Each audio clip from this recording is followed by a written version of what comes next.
You were focused. Then your brain interrupted you with something completely unrelated.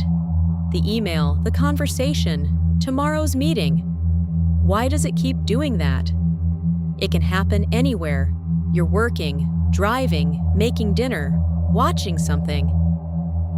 Then suddenly, you're thinking about something you weren't thinking about a second ago. It feels random, like you got distracted. But for overloaded professionals, those interruptions often aren't random at all. The brain spends so much time carrying things that still might matter that it starts checking on them automatically. A conversation that never felt fully settled. A decision you won't know was right until later. Something you meant to remember. The brain isn't trying to pull you away from the present. It's trying to make sure something important doesn't get left behind.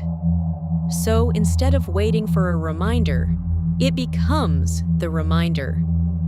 That's why a thought can appear in the middle of something completely unrelated.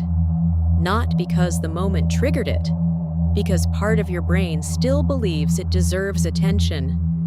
Over time, those interruptions become normal.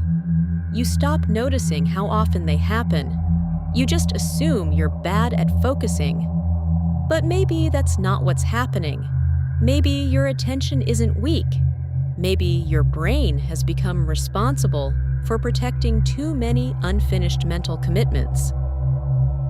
If Heavy Days helps put words to experiences you've never been able to explain, consider subscribing.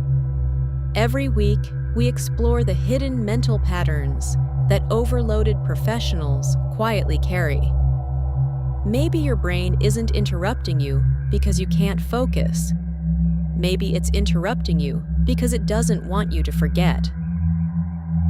Heavy Days. Clarity for overloaded professionals.